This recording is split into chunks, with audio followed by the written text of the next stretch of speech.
How about some quick hits instead? Let's go, Gav. Chelsea roll to a 2-0 win over LAFC as we get to see Delap on his debut coming off the bench.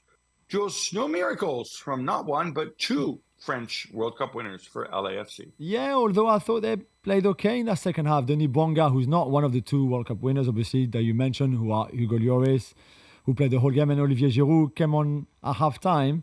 Bouanga had two good chances, two good saves by Robert Sanchez. But apart from that, it was pretty routine from Chelsea. Not perfect at all. Nico Jackson first started up front, then it was Delap. Delap I thought looked really good coming on. His already relationship with Cole Palmer, who they knew each other before from City Academy, and then obviously the under-21, I think is very promising.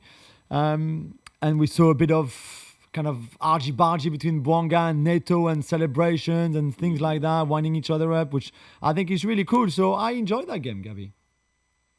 Yeah, and Chelsea, no question about it. I think maybe except for Enzo, that is pretty much his first choice 11. Manchester City beat Wydad Casablanca 2-0 thanks to first half goals from Foden and Doku. Gav, you were there. How did they look?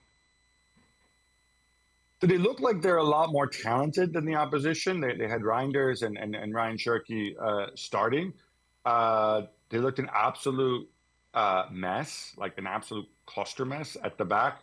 Wydad Casablanca, phenomenal fans, a bit like the Morocco fans at the World Cup. Obviously, there's a history there. We saw some neat pyro at one thing, which I know we're not supposed to condone, but it still looks cool in the stadium. Hopefully, it's all safe and whatnot. But yeah, Casablanca could have had several in the first half. Every time they go on the break. Now that back four with Rico Lewis and Vitor Reis and Nathan Ake and Nico on the other side, this is not going to be his back four going forward, I would assume. They have a lot to sort out, but the talent is there on the other end. It'll be interesting how he fits the pieces together. Interesting too to see Reinders play in front of the back four. I'm assuming with a fit Rodri, that's not going to happen. River Plate defeat Urawa Red Diamonds 3-1, and we got to see the much hyped Franco Mastantuono. Jules, the kid likes to dribble. Yeah, he loves dribbling. Four successful dribble out of the 8 that he tried. To be fair, and maybe it's my fault, I had high expectation. I think a lot of people had to watch him in this first Club World Cup game because the hype has been so big, especially since the move to Real Madrid. So I wanted to see him. I wanted to see a lot, and really, it was a little bit underwhelming.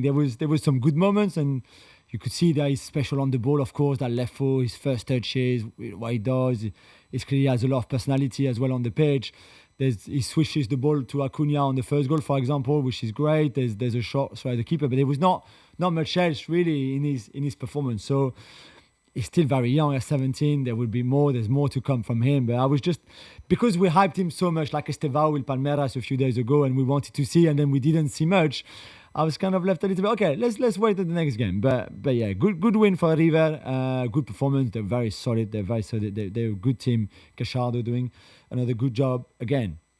Salzburg were supposed to be the ugly ducklings in their group, but they got a win on the debut, 2-1 over Pachuca from Mexico. Fun to see Karim Onisiwo, who's 33, which, to be fair, means 53 in the Red Bull in the Salzburg years. Get the winner as well, Gab. Yeah, who'd have thought Salzburg, who everybody was kind of like among the European heavyweights, ooh, what are these guys doing here?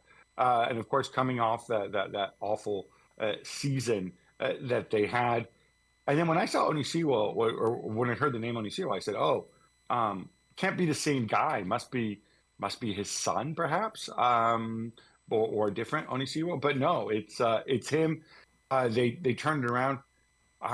They're top of the table in this group for now, given the draw between Real Madrid and Al Hilal. I don't know what it means, but I think it means some of the others are in trouble. And Pachuca, I think, certainly disappointed with this result. I think they had pretty high expectations, despite being in a very tough group of going through. And now it's all very much uphill, Jules. Juventus beat Al Ain 5-0 as my boy Rondal Colomwani scores twice. Gab, all well again?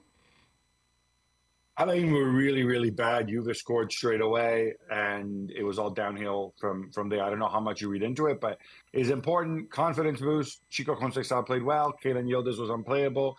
Colomwani scored. Onwards and upwards. Borussia Dortmund are held to scoreless draw by Fluminense. They manage an XG of just 0.24 with no shots on target. Jules, is this Dortmund being really bad, or is it just the magic of the iconic Thiago Silva? I mean, Dortmund were really, really bad. Were terrible. I mean, they got lucky not to lose this game actually, and they struggled defensively, could not do much with the ball. There's a good cross from Adeyemi, I think, towards Brent some point in the first half, but that's it. This was a Girassi had a decent chances, a couple of them in that second half, but again, not enough from a team that finished the season so strongly.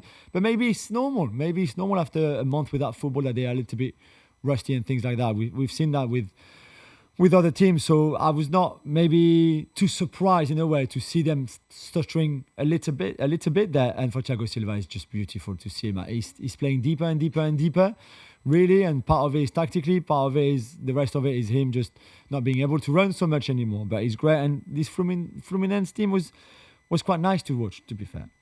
Dortmund are not the only European heavyweight to have dropped points, Gabi, in this first round of group stages. How about Inter, held 1-1 by Monterrey? Yeah, held 1-1, but I thought Inter actually played well. And I can pull out the XG to prove it to you. Should have scored more. I thought they were front foot most of the time. And by the way, Aslani kind of faking the free kick to set up for the goal, just like almost like a golf shot, pitching wedge in there. I think they were okay. Let's see how they keep doing without Marcus Thuram. And, of course, Mehdi Taremi stuck in Iran. Wild stuff between Boca Juniors and Benfica, Jules. 4 goals, 2 red cards, and a 2-2 draw as the Eagles stage a late comeback. Yeah, it was great. Even 3 red cards if you count the one for Ander Herrera, who was off the pitch. He's been subbed off because he was injured, but not happy with some of the referee decision. Boca very physical with a lot of support. I mean, great support, to be fair. And that, I thought that was a really entertaining game. You knew that at some point Angel Di Maria would do something, or the Argentines on the Benfica side would do something, and both of them, Di Maria and Otamendi, had big parts to play in this draw, which I think probably flatters a little bit Benfica, because I thought River were quite solid and controlled for most of the game. But Boca even. Yeah. We'll see what comes more next in the next 2 games. Gab, you love your Jorginho. Were you impressed with Flamengo's 2-0 win over Esperance? I thought they looked good. My only thing is about this team is, and I'm so looking forward to watching their game against Chelsea, see how they measure up. There's so much experience. There's so much individual quality. I mean, you talk about ballers. I mean, when you've got Pulgar and Jorginho and George Andrescaeta all there, they can all play the ball, blah, blah, blah. What I wonder about a little bit is pace and athleticism and intensity. So if the game is slower, as it was against Esperance, I think they're fine. But even Esperance had a couple breakaways. But certainly for me so far, they look like maybe the most accomplished of the South American teams we've seen in this tournament, along with River. Don't know where you stand on that, but if you had to guess who can really make a dent, I think Flamengo have to be there. And by the way, so many Flamengo fans everywhere you look, as far as the eye can see. Mamelodi Sundowns beat Ulsan HQ 1-0 with a goal from Ikram Reyners. Bagab, this game was overshadowed by the electrical storm that we mentioned a little bit earlier, and a crowd of just over 3,400 fans. Yeah, like we said before, there's not a natural constituency, I guess, of South Africans and Koreans. And the other thing, which I think is also worth mentioning, is unlike a national team where you assume that every Korean who's a football fan within 200 miles of Orlando would want to be there. Many of these Korean football fans, hey, maybe they're not Ulsan fans. Maybe they'll be fans of Jeonbuk, for example, who's Ulsan's big domestic rival, or Pohang Steelers, and they're not going to want to be there. I think these are all part of the miscalculation. the electrical storms happen this time of year. I was speaking to somebody at FIFA who told me every single day since he's been there in Orlando for the last 10 days, you get the same storm at the same time, like clockwork. Not everyone likes the Club World Cup, Gav. Liga boss Javier Tebas says that the best way to improve it is to eliminate it. Yeah, he didn't enjoy it at all. Look, I can understand why, right? He's the Liga boss. He looks out for La Liga. He made the usual arguments about how, well, this is just a way for the bigger clubs to make even more money. And I have to say, look, Jules, we're in favor of this.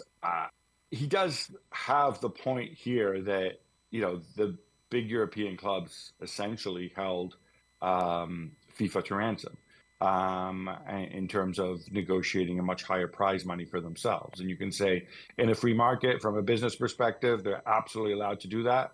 And they did it with the backing of the ECA, the European Clubs Association, headed by our pal Nasser. All of that is fine. But you wonder if maybe they're triangulating now a little bit so that these clubs can set FIFA against UEFA, play one of the other to continue getting even richer. And maybe that's where kind of the sporting side and the business side collide a little bit. Or maybe Tebas just wants to look after his own backyard. Jules, this brings us to an end. These are unusual Gab and Jules shows because, of course, I'm doing them from in front of a curtain here. But we got to come back and do this all over again on Monday because this competition rumbles on, the transfer market rumbles on. There's tons going on. We even get to the European under 21s, which I know I'm a big fan of. So until then, love the game, love your neighbor, love yourself.